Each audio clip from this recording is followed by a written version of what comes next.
नमस्कार मेरे प्यारे बच्चों, स्वागत है आपके अपने YouTube channel the PCM vision में।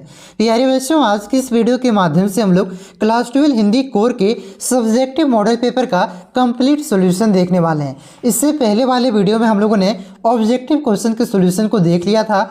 अगर आप लोगों ने नहीं देखा है तो नीचे डिस्क्रिप्शन में प्लेलिस्ट का लिंक दिया हुआ है, आप लोग उसे वहां से जाकर के देख सकते हैं। और जो आपका सब्जेक्टिव क्वेश्चन है बच्चों, ये आपका क्वेश्चन नंबर 31 से शुरू है। तो क्वेश्चन नंबर 31 से जो भी आपका सब्जेक्टिव क्वेश्चन है उसका यहाँ पे हम लोग कंप्लीट सॉल्यूशन देखने वाले हैं। तो वीडियो पे आप लोग अंत तक बने रहें और इस चैनल पे पहली बार आए हैं तो चैनल को सब्सक्राइब करके बेल आइकन को प्रेस जरूर कर लीजिएगा, क्योंकि इस चैनल के माध्यम से आपका कंप्लीट तैयारी होने वाला है। चाहे आपका ऑब्जेक्टिव क्वेश्चन का तैयारी हो या तो आपका सब्जेक्टिव क्वेश्चन का तैयारी हो। देखिए, हिंदी कोर का आपका ज़्यादा लोग तैयारी नहीं करवाते हैं, तो आप लोग टेंशन मत लीजिए, क्योंकि यहाँ पे मैं आपको हिंदी कोर का कंप्लीट तैयारी करवाने वाला हूँ। देखिए, मैंने पिछला साल भी तैयारी करवाया था और बच्चों का अच्छा रिस्पॉन्स था। ठीक है, तो अगर इस बार अगर आप लोगों का अच्छा रिस्पॉन्स रहता है तो मैं हिंदी कोर का आपका कंप्लीट तैयारी करवाऊंगा। ठीक है, तो चैनल पे आप लोग नए हैं तो चैनल को सब्सक्राइब जरूर कर लीजिएगा और इस वीडियो को अपने सभी हिंदी कोर वाले दोस्तों को शेयर जरूर कर दीजिएगा। तो चलिए शुरू करते हैं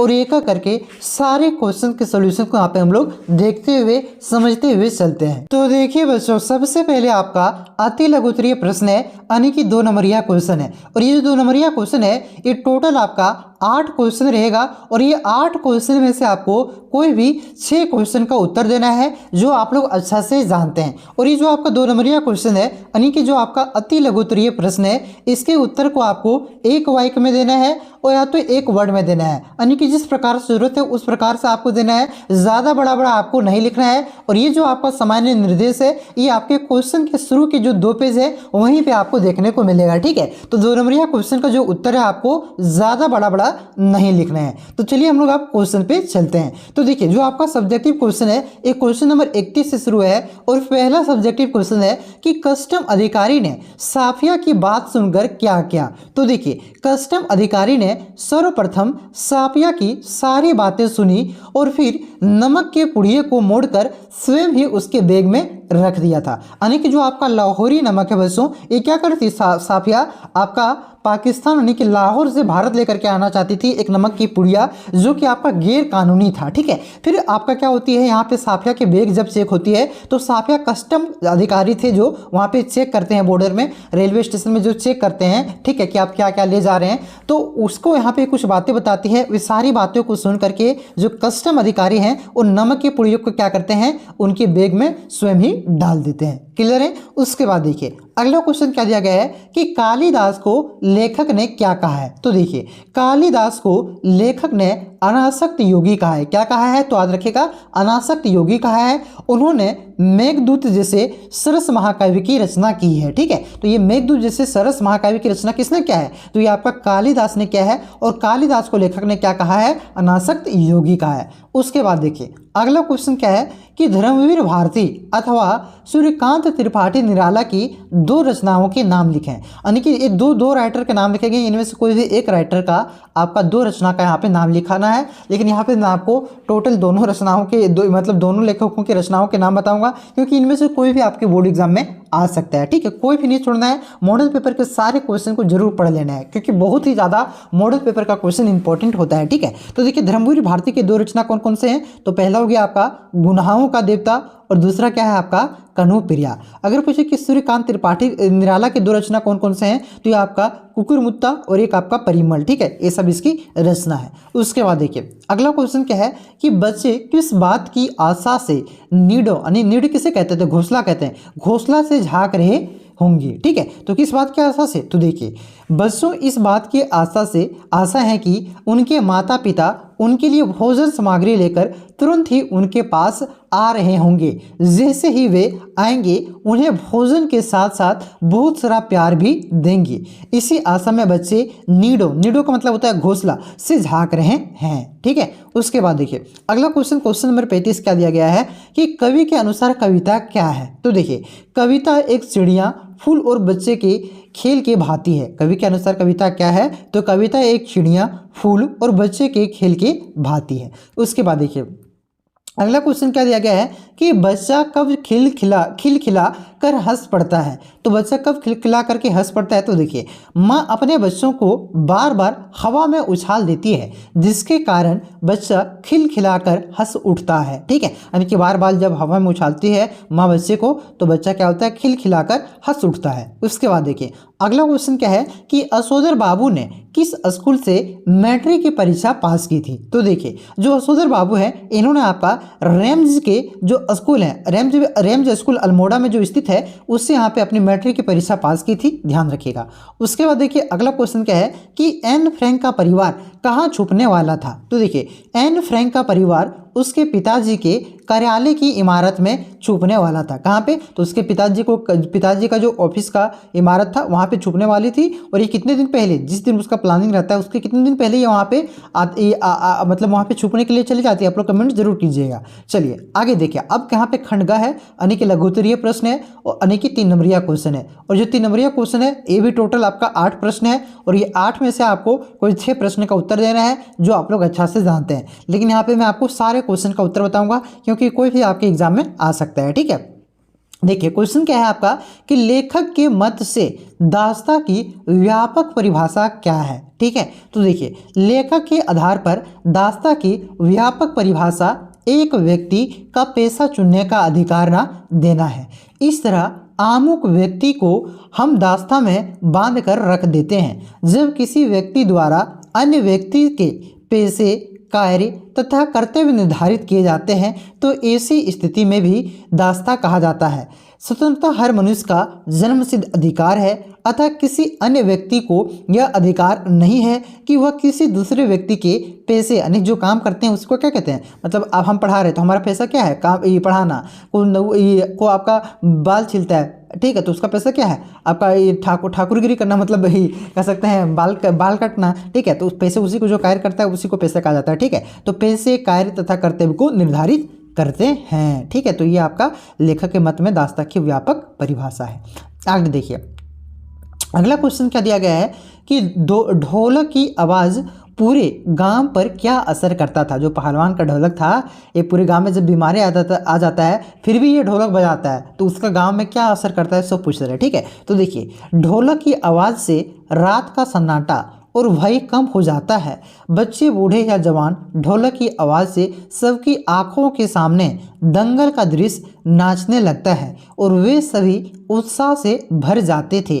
लोग भले ही बीमारियों के कारण मर रहे थे, लेकिन जब तक जीवित थे ढोलक की आवाज़ के कारण उन्हें मरने का भय नहीं सताता था। ढोलक की आवाज़ से उनका दर्द कम हो जाता था और वह आराम से मर सकते थे। ये आपका गांव वालों पर ढोलक, पहलवान सिंह के ढोलक का आवाज़ असर करता था। ठीक है, चलिए आगे देखिए अगला क्वेश्चन क्या दिया गया है कि भक्तिन के आ जाने से महादेवी अधिक देहाती कैसे हो गई थी? यानी कि जो भक्तिन है ये महादेवी वर्मा के पास क्या काम करने के लिए जाती है ना, तो भक्तिन के आ जाने से महादेवी वर्मा जो आपकी राइटर है भक्तिन चैप्टर का, ठीक है, वो अधिक देहातीन कैसे हो जाती है उसके बारे में यहाँ पे लिखना है। ठीक है, तो देखिए भक्तिन देहातीन महिला थी। शहर में आकर भी उसने स्वयं कोई परिवर्तन नहीं किया, वह दूसरों को भी अपने अनुसार बना लेना चाहती थी। उसने लेखिका को अपने अनुसार ही ढालना शुरू किया।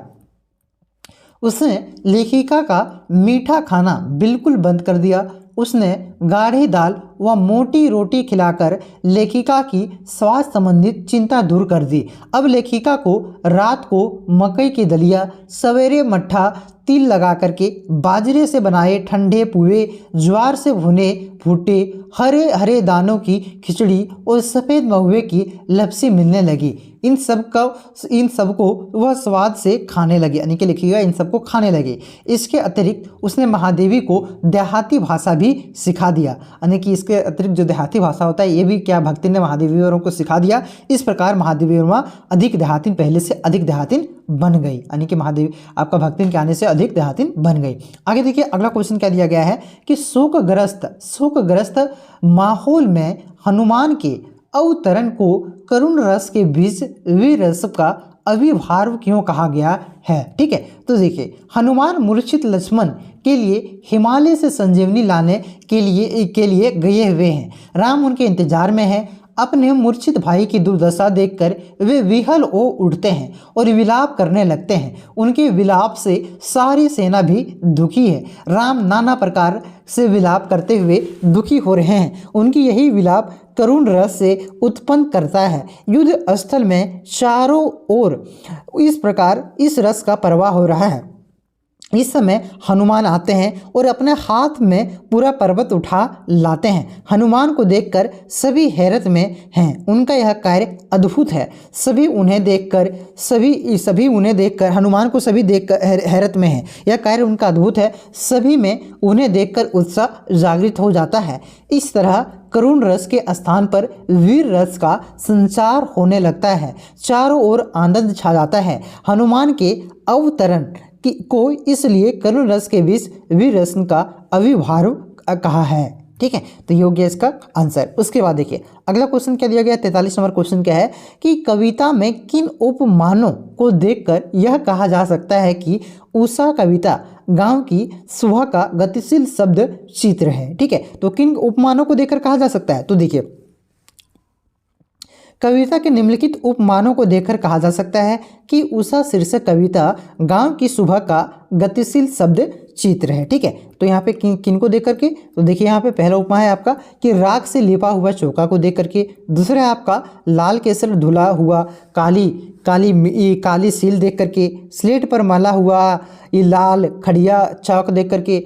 नील जल में गोर झिलमिल देख करके। ठीक है, तो इन सब के उपमाओं को देखकर कह सकते हैं कि आपका कहा जा सकता है कि उषा कविता गांव के सुबह की गतिशील शब्द चित्र है। उसके बाद देखिए अगला क्वेश्चन क्या दिया गया है कि कैमरे में बंद अपाहिज करुणा के मुखौटों में छिपी कुर्ता कविता है, ये विचार कीजिए। यानी कि देखिए ये जो आप पढ़िएगा कैमरे में बंद अपाहिज। ठीक है, तो इसमें क्या होता है कि एक अपाहिज रहता है और उससे बार बार जो आपका रिपोर्टर होता है वो बार बार सवाल करता है कि अपाहिज होकर के आपको कैसा लग रहा है, आप कैसे काम करते हैं, आपको अंदर से कैसा फील हो रहा है। ठीक है, अपने मतलब क्लाइमेक्स को ढूंढते हुए ताकि उसका टीआरपी बढ़े, इस वजह से। तो ये जो आपका कैमरे के बंद अपाहिज करुणा है, इसमें मुखौटे में जो छिपी हुई क्रूरता है उसके बारे में यहाँ पे आपको बताना है। ठीक है, देखिए यह कथन बिल्कुल सच है कि यह कविता करुणा के मुखौटे में छिपी क्रूरता की कविता है। ऊपर से तो करुणा दिखाई देती है कि संचालक महोदय मतलब जो आपका एंकर रहता है वह अपंग व्यक्ति के प्रति सहानुभूति दर्शा रहा है, पर उसका वास्तविक उद्देश्य कुछ और ही होता है। वह तो उसकी अपंगता बेचना चाहता है। उसे एक रोचक कार्यक्रम चाहिए जिसे दिखाकर वह दर्शकों की वाहवाही लूट सके। उसे अपंग व्यक्ति से कुछ लेना देना नहीं है। यह कविता बताती है कि दूरदर्शन पर दिखाए जाने वाले इस प्रकार की अधिकांश कार्यक्रम कारोबारी दबाव के तहत संवेदनशील होने का ढोंग भर करते हैं। कई बार उनके प्रश्न क्रूरता की सीमा तक पहुंच जाते हैं। अतः यह कहना उचित है कि कैमरे में बंद अपाहिज के मुखौटे में छिपी क्रूरता की कविता है। यानी कि इसमें कह सकते हैं मुखौटे में छिपी हुई क्रूरता की कविता है, क्योंकि ये जो आपका एंकर है ये लगता है कि ये बाहर से लोगों मतलब अपाहिज के प्रति सहानुभूति दिखा रहा है, लेकिन ये अंदर से क्या कर रहा है, अपने टीवी शो के लिए क्लाइमैक्स ढूंढ रहा है, टीआरपी बढ़ाना चाह रहा है और उसकी अपंगता को बेचना चाह रहा है। आगे देखिए 45 नंबर क्वेश्चन क्या है कि सिंधु सभ्यता साधन संपन्न थी पर उसमें भव्यता का आडंबर नहीं था, कैसे। ठीक है, तो देखिए सिंधु सभ्यता के शहर मोहनजोदड़ो की व्यवस्था साधन संपन्न और सुनियोजित थी। वहाँ अन्न भंडार की व्यवस्था, जल निकासी की व्यवस्था अत्यंत विकसित और परिपक्व थी। हर निर्माण बड़ा सुनियोजित के साथ किया गया था। यह सोचकर कि यदि सिंधु का जल बस्ती तक फैल भी जाए तो कम से कम नुकसान हो। इन सारी व्यवस्थाओं के बीच इस सभ्यता की संपन्नता की बात बहुत ही कम हुई। वस्तुतः इनमें भव्यता का आडंबर नहीं है। व्यापारिक वस्तुओं की जानकारी मिलती है मगर सब कुछ आवश्यकताओं से ही जुड़ा हुआ है। भव्यता का प्रदर्शन कहीं नहीं मिलता है।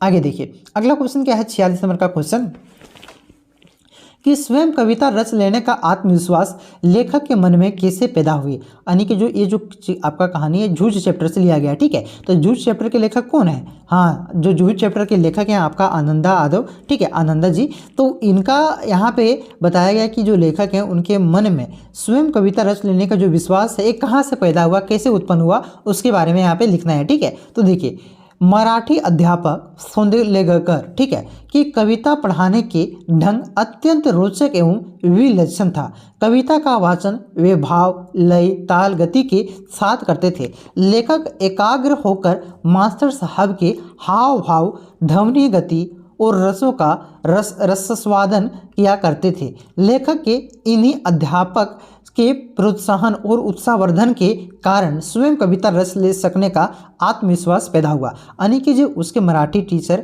मराठी अध्यापक सोंदलेकर थे, इनको ही देख करके लेखक के मन में, इन्होंने ही जब लेखक को प्रोत्साहित किया, उसका उत्साहवर्धन किया, तो इसी कारण से उनके मन में स्वयं कविता रच लेने सकने की आत्मविश्वास पैदा हुआ, ठीक है। अब देखिए यहाँ पे आपका दीर्घ उत्तरीय प्रश्न यानी कि प्रश्न नंबर क्वेश्चन है। प्रश्न नंबर क्वेश्चन टोटल 6 आपका रहेगा और ये 6 में से आपको 4 का उत्तर आपको देना है, ठीक है। देखिए क्वेश्चन क्या है आपका 47 नंबर का, कि लोकतंत्र में मीडिया की भूमिका अथवा नारी सशक्तिकरण पर विषय, नारी सशक्तिकरण विषय पर एक निबंध लिखें। यानी कि दोनों में से किसी एक बार आपको निबंध लिखना है, ठीक है। यहाँ पे मैं आपको दोनों बता देता हूँ। सबसे पहले यहाँ पे हम लोग नारी सशक्तिकरण के पर निबंध यहाँ पे देखते हैं, ठीक है। तो देखिए यहाँ पे पहले, सबसे पहले कोई भी आप लोग निबंध लिखेगा ना, तो पहले भूमिका को लिखना है, उसके बाद में थोड़ा थोड़ा आपको जानकारी देना है, ठीक है। देखिए, नारी सशक्तिकरण का अर्थ है महिलाओं को उनके अधिकारों, स्वतंत्रता और अवसरों के प्रति जागरूक करना। यह एक ऐसा आंदोलन है जो महिलाओं को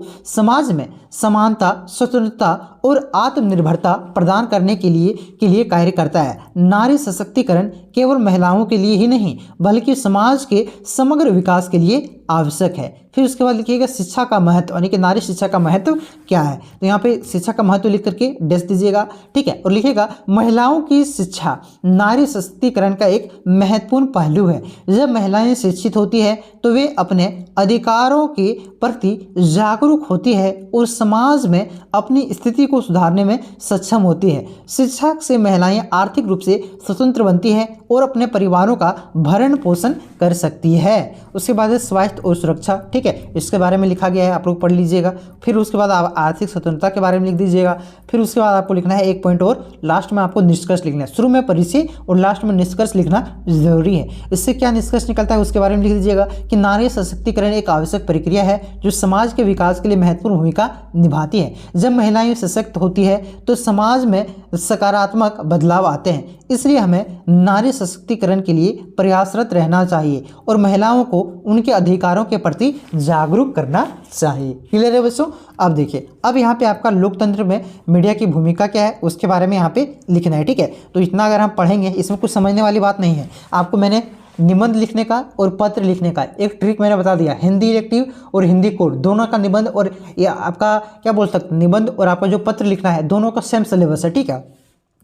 तो इसका एक मैं ट्रिक लेकर आया हुआ हूँ। पिछला साल का वीडियो नहीं देखना चाहते तो अभी मैं अपलोड कर दूंगा, उस ट्रिक के वीडियो को आप लोग जरूर देख लीजिएगा। कोई भी निबंध हो, कोई भी आपका लेटर, उसे आप लोग जरूर लिख लीजिएगा, ठीक है। तो यहाँ पे देख सकते हैं सबसे पहले भूमिका लिखना है, उसके बारे में थोड़ा सा परिचय देना है, ठीक है। उसके बाद इसका जो और भी पहलू है, पॉइंट है, उसको यहाँ पे आपको लिख देना है। जैसे लोकतंत्र में मीडिया की भूमिका में इसमें क्या होता है, सूचना का संचार होता है, समाज को एक न्याय मिलता है। जहाँ पे गलत हो रही वहाँ पे क्या हो रही है, मीडिया आवाज़ उठाती है, सरकारी जवाबदेही होती है, यानी कि सरकार इसके प्रति जवाबदेही होती है। फिर इसके बाद आपको 3 पॉइंट लिखने के बाद निष्कर्ष लिख देना है कि इस प्रकार मीडिया की भूमिका न केवल सूचना का संचार करना है बल्कि समाज को न्याय, समानता और जवाबदेही सुनिश्चित करने में भी महत्वपूर्ण है। यह सशक्त मीडिया और लोकतंत्र की मजबूती बनाती है और नागरिकों को उनके अधिकार के प्रति जागरूक करती है, ठीक है। उसके बाद देखिए, उसके बाद आपका एक पत्र लिखने का रहेगा। पत्र क्या लिखना है, देखिए लेटर टू एडिटर इंग्लिश में पढ़े ना, उसी प्रकार से हिंदी में संपादक, जिसे संपादक कहते हैं, एडिटर को हिंदी में, ठीक है। तो उसके बारे में यहाँ पे पत्र लिखना है। क्या पत्र, उसके पास पत्र लिखना है तो किस बारे में लिखना है, देखिए यहाँ पे विषय आपका दिया हुआ है कि आपके शहर में महिलाओं के साथ बढ़ते अपराधों के कारण महिलाओं की सुरक्षा एक बड़ी चिंता बन गई है। आप समाचार पत्र के संपादक को पत्र लिखकर इस समस्या में समाधान के लिए सरकार को सख्त कानून और ठोस कदम उठाने के लिए अपील करें। यानी कि आपको पत्र लेटर टू एडिटर के पास, ठीक है। और एडिटर क्या करेगा, उसके बारे में आपका न्यूज़पेपर में छापेगा और उससे क्या होगी, सरकार जागरूक होगी और उसके लिए आपका ठोस कदम, ठोस कानून आपका उठाएगी, ठीक है। तो यहाँ पे देखिए सबसे पहले आपको लिखना संपादक महोदय, कौन से संपादक के पास लिख रहे हैं, तो बोलिएगा सर जो पेपर के पास, ठीक है। प्रभात खबर, दैनिक जागरण, हिंदुस्तान, तो यहाँ पे हिंदुस्तान लिख दिए। फिर उसका मुख्यालय कहाँ है वो लिख देंगे। फिर यहाँ पे आपको डेट लिख देंगे, ठीक है। 6/1/25 लिखा हुआ है तो कुछ भी आप डेट लिख सकते हैं। उसके बाद देखिए जिस प्रकार से हम लोग विषय लिखते हैं, तो विषय लिखना है आपको कि महिलाओं की सुरक्षा के लिए सख्त कानून की अपील। यहाँ पे आपको क्वेश्चन में विषय दिया हुआ रहता है। यहाँ पे लिख सकते हैं माइनवार, तो वहाँ से लिखिएगा, फिर एक आपका कोमा दीजिएगा, फिर उसके जस्ट नीचे से आप स्टार्ट करना है, अपना नाम दीजिएगा कि मैं शेखर कुमार, लोअर बाजार, रांची, इस पत्र के माध्यम से महिलाओं के साथ बढ़ते अपराधों के प्रति चिंता व्यक्त करना चाहता हूँ, ठीक है। आपको चिंता है जी तभी ना पत्र लिख रहे हैं। हाँ, हाल के वर्षों में हमारे इस शहर में महिलाओं के खिलाफ हिंसा और अपराधों की घटनाएं में तेजी से बढ़ी है, जो न केवल महिलाओं की सुरक्षा के लिए खतरा है बल्कि समाज के समग्र विकास के लिए भी एक गंभीर चिंता है। हाल ही में महिलाओं के साथ हुई हिंसा से हम सोचने पर मजबूर कर दिया है कि वास्तव में महिला वास्तव में सुरक्षित समाज में रह रहे हैं। यह घटना न केवल पीड़ित महिलाओं के लिए बल्कि उनके परिवार और समाज के लिए अत्यंत दुखदायी है, ठीक है। इतना नहीं लिखिएगा तो इसको आप छोड़ भी सकते हैं, ज़्यादा नहीं, थोड़ा सा 5 लाइन लिख दीजिएगा, उतने में चलेगा कि इस प्रकार की घटना हो रही है, इसको मैं आपको ध्यान आकर्षित करना चाहता हूँ, ठीक है। उसके बाद लास्ट में आप यहाँ पे पैराग्राफ चेंज करके ये जरूर लिखिएगा कि मैं आपसे निवेदन करता हूँ कि इस पत्र को प्रकाशित कर इस महत्वपूर्ण मुद्दे पर ध्यान आकर्षित करें और सरकार से सख्त कानूनों और ठोस कदम उठाने की अपील करें। फिर उसके बाद धन्यवाद लिखिएगा, भवदीय लिखिएगा, फिर लिखिएगा यहाँ पे अपना नाम लिख दीजिएगा, अपना एड्रेस यहाँ पे नीचे लिख दीजिएगा। क्लियर है बच्चों। उसके बाद देखिए अब यहाँ पे अगला है जनसंचार अभिव्यक्ति माध्यम से क्वेश्चन कि प्रतिवेदन लिखते समय हमें किन बातों का ध्यान रखना चाहिए, ठीक है। तो लिखिएगा प्रतिवेदन लिखते समय निम्नलिखित बातों का ध्यान रखना चाहिए। पहला बात क्या रखना चाहिए, 10-12 पॉइंट लिख दीजिएगा, 10 पॉइंट तो लिखना ही है क्योंकि 5 नंबर का है, ठीक है। देखिए पहला बात कि सर्वप्रथम संस्था और आयोजन स्थल का नाम लिखा जाना चाहिए। प्रतिवेदन में सबसे पहले क्या लिखेंगे कि आपका जो संस्था है अथवा जो भी आयोजन स्थल है उसका नाम आप लोग यहाँ पे लिखेंगे, ठीक है। उसके बाद बैठक और सम्मेलन के उद्देश्य स्पष्ट किया जाना चाहिए। तीसरा उसमें ध्यान रखना चाहिए कि आयोजन अथवा घटना की तिथि और समय की सूचना दी जानी चाहिए। कार्यक्रम एवं गतिविधियों की जानकारी दी जानी चाहिए। फिर तथ्यों का प्रमाणिक होना जरूरी है, यानी कि झूठी फुसी नहीं, जो आपका सच्चाई है उसी को लिखना है, प्रमाणिक होना तथ्यों का जरूरी है। शीर्षक हमेशा छोटा और स्पष्ट होना चाहिए। यदि भाषण हो तो उनके मुख्य बिंदुओं के बारे में बताया जाए। घटना की व्याख्या सही क्रम में होनी चाहिए। प्रतिवेदन लिखते समय भाषा में प्रथम पुरुष का प्रयोग नहीं करना चाहिए। भाषा में क्या करना है, प्रथम पुरुष का प्रयोग नहीं करना चाहिए। रिपोर्ट में उन्हीं तथ्यों का समावेश करना चाहिए जो महत्वपूर्ण है। रिपोर्ट के अंत में सभा या दल के संस्था के अध्यक्ष का हस्ताक्षर कर देना चाहिए। रिपोर्ट की भाषा अलंकृत और मुहावरेदार नहीं होनी चाहिए, ठीक है। तो इस प्रकार से आप लिख सकते हैं। अब देखिए आगे है आपका 50 नंबर का क्वेश्चन कि जनसंचार के प्रमुख कार्य कौन से हैं, ठीक है। तो देखिए आपका हिंदी इलेक्टिव में भी यही क्वेश्चन था और आपका ये हिंदी कोर में भी एक ही है। देखिए जनसंचार एवं माध्यम जो आपका ग्रामर सेक्शन है ये हिंदी इलेक्टिव और हिंदी कोर दोनों का आपस सेम है, ठीक है। तो आगे मैं जब वीडियो लेकर के आऊँगा तब मत सोचिएगा कि ये हिंदी इलेक्टिव के लिए है कि हिंदी कोर के लिए, नहीं। ग्रामर सेक्शन जो जनसंचार अभिव्यक्ति माध्यम है ये आपका दोनों के लिए सेम है, ठीक है। पत्र उत्तर सब सेम है। आगे देखिए यहाँ पे देखिए क्या क्या कार्य हैं, तो लिखिए जनसंचार के प्रमुख कार्य इस प्रकार से हैं। पहला कार्य क्या है, सूचना देना। जनसंचार से हमें क्या मिलती है, सूचना मिलती है कि कब क्या होने वाला है, जॉब की सूचना, एजुकेशन की सूचना, कहाँ कोई घटना घटी उसकी सूचना, नई योजनाओं की सूचना हमें मिलती है, ठीक। तो वही लिख देना है कि जनसंचार माध्यमों का एक प्रमुख कार्य है सूचना देना। हम इनके जरिए दुनिया भर में सूचनाएं प्राप्त करती है। हमारी जरूरतों का बड़ा हिस्सा जनसंचार माध्यम के जरिए पूरा होता है। उसका दूसरा काम है शिक्षित करना। जनसंचार माध्यमों सूचनाओं के जरिए हमें जागरूक बनाते हैं। यहाँ शिक्षित करने के आशय है उन्हें पूरे दुनिया के हाल से परिचित कराने और उनके प्रति सजग बनाने से है, यानी कि दुनिया में कब क्या चल रहा है उसके बारे में जानकारी मिलती है और इससे हम लोग शिक्षित होते हैं। फिर उसके बाद है मनोरंजन करना। जनसंचार माध्यम में मनोरंजन के प्रमुख साधन है सिनेमा, टीवी, रेडियो, संगीत, टैप और किताबें आदि मनोरंजन का प्रमुख माध्यम है। उसका बाद एजेंडा तैयार करना। किसी भी घटना या मुद्दे को चर्चा का विषय बनाकर जनसंचार माध्यम माध्यम सरकार और समाज को उस पर अनुकूल प्रतिक्रिया करने के लिए बाध्य कर देते हैं। निगरानी रखना, फिर उसके बाद अगला कार्य है निगरानी रखना।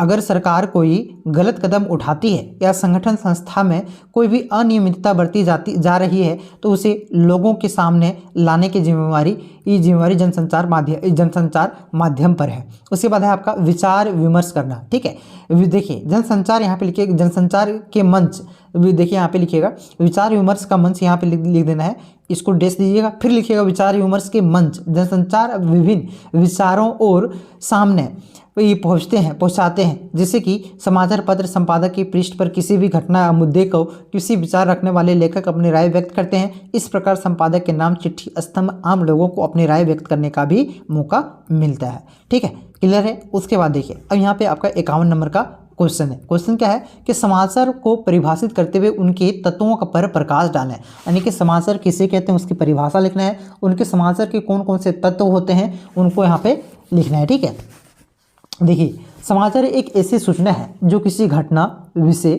या मुद्दे के बारे में लोगों को जागरूक करती है। यह जानकारी आमतौर पर ताजगी, महत्व और रुचि के आधार पर प्रस्तुत की जाती है। समाचार का मुख्य उद्देश्य लोगों को सही समय पर जानकारी प्रदान करना है, ठीक है, जिससे वे अपने निर्णय लेने में सक्षम हो सके। ठीक है, अब ये हो गया आपका समाचार की परिभाषा। अब यहाँ पे देखिए समाचार के प्रमुख तत्व। ठीक है, लिखिएगा समाचार के प्रभावी और सार्थक होने के लिए कुछ महत्वपूर्ण तत्व होते हैं जिन्हें निम्नलिखित रूप में समझा जा सकता है। पहला क्या है, ताजगी, यानी कि समाचार ताज़ा ताजी होना चाहिए, ना ही पुराना।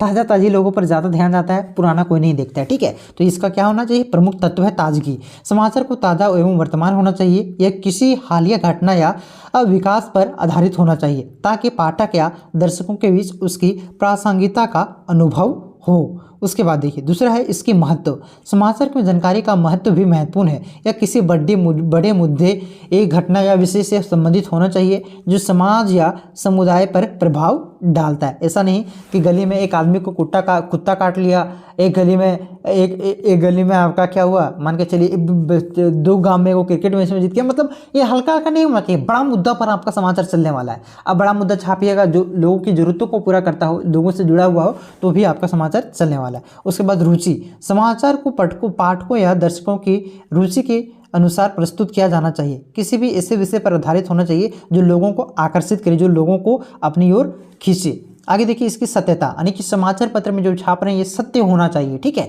समाचार में जानकारी सटीक एवं विश्वसनीय होना चाहिए। गलत जानकारी एवं तथ्यात्मक त्रुटियां समाचार की विश्वसनीयता को प्रभावित कर सकती है। उसके बाद अस्पष्टता, यानी कि स्पष्ट रूप से लिखना चाहिए, घुमा फिरा करके नहीं।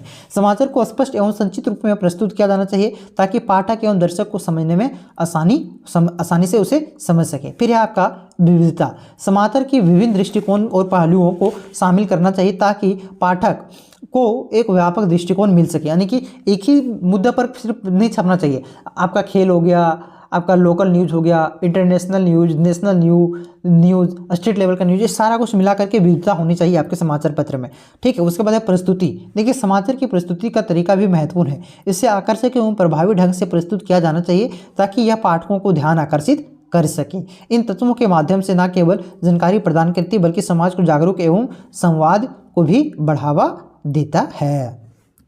ठीक है, तो ये हो गया आपका 51 नंबर का आंसर यहाँ पे समाचार पत्र के बारे में। अब और इसके तत्व के बारे में। अब यहाँ पे देखिए आपका 2 को कविता दिया गया है, इनमें से कोई एक का काव्य सौंदर्य आपको लिखना है। ठीक है, तो कविता आप लोग यहाँ पे पढ़ना चाहते हो तो पढ़ सकते हैं। क्या लिखा गया है कि सचमुच मुझे दंड दो कि भूलूं मैं तुम्हें भूल जाने की दक्षिणी ध्रुव अंधकार अमावस्या शरीर पर, चेहरे पर, अंतर में पालूं मैं, झेलूं मैं, उसी में नहा लूं मैं, नेतृत्व इसलिए तुमसे ही परिविष्टित आच्छादित रहने की रमणीय यह उजेला सहा नहीं सहा जाता। ठीक है, तो ये आपका हो गया। अब इसके हम लोग यहाँ पे देख सकते हैं, इसके प्रस्तुत को लिखिएगा कि प्रस्तुत काव्यांश कवि गजानन महतो मुक्तिबोध द्वारा लिखित काव्य संग्रह भूरी भूरी खाक धूल की कविता सहर्ष स्वीकार से लिया गया है। इसमें कवि ने अपने प्रिय से निवेदन किया है कि दंड स्वरूप उसे भूलने की सजा दो, क्योंकि प्रिय के वियोग की कवि के हृदय में व्यवस्थित है। ठीक है, कवि कहता है कि हे प्रिय तुम मुझे दंड दो, मैं तुम्हें भूल जाऊं। मुझे भूलना अदपि बहुत बड़ा दंड है, मैं फिर भी मैं इस दंड के झेलना चाहता हूं। कवि कहता है कि प्रिय विनियोग के कारण उसके जीवन में दक्षिणी ध्रुव जैसा गहन अंधकार छा जाए, युग की काली अमावस्या उसके शरीर पर, मुख पर और हृदय पर छा जाए। वह उस वियोग वेदना से भरपूर झेल ले और उसमें नहा ले अर्थात पूरी वियोग की कामिल में डूब जाए। कवि कहता है कि मेरा वर्तमान जीवन अपने प्रिय के प्रेम में पूरी तरह घिरा हुआ है, अदपि प्रिय के स्नेह यहाँ पे होगा स्नेह, ठीक है, नहे स्नेह, ठीक है, स्नेह होगा, समय लिखा गया। तो स्नेह का उजाला अति रमणीय और सौंदर्य युक्त है, परंतु यह उजाला मेरे लिए असहनीय हो गया है, मुझसे यह सहा नहीं जा सकता है। वस्तुतः प्रिय विनियोग की कारण व्यवस्थित मन से प्रेम का प्रकाश असहनीय लगता है, इसलिए प्रेम प्रकाश से प्रकाशित यह उजाला यानी कि रोशनी अब कवि के सहन नहीं होती है। कवि इसलिए अपने प्रिय से उसे भूलने की बात कहता है, ठीक है। तो ये आपका का आंसर हो गया। बाकी बात यहाँ पे देख सकते हैं ख भी दिया गया है, इसको आप लोग लिखना, दोनों में से कोई एक ही लिखना था, लेकिन अगर आप दोनों चाहते हैं तो दोनों के यहाँ पे देख सकते हैं। इसका यहाँ पे मैंने काव्य सौंदर्य लिख दिया, आप लोग देख सकते हैं। एक कविता के माध्यम से कवि क्या क्या कहना चाहता है, ये कविता के माध्यम से ये मैंने आपको बता दिया। चलिए वीडियो लंबा हो रहा है इस वजह से। बाकी बात ये सारा का PDF अगर आप चाहते हैं तो हमारा जो टेलीग्राम ग्रुप है जिसका लिंक मैंने नीचे डिस्क्रिप्शन में दे दिया है, उसे आप लोग ज्वाइन कर लेंगे और चैनल पर नए हैं तो सब्सक्राइब कर लीजिए और इस वीडियो को सभी हिंदू कोर वाले बच्चों तक शेयर जरूर कर दें ताकि सभी को क्या मिल जाए, एक बेहतर प्लेटफॉर्म मिल सके, ठीक है। तो चलिए मिलते हैं नेक्स्ट वीडियो में, तब तक के लिए जय हिंद, जय भारत, जोहार झारखंड।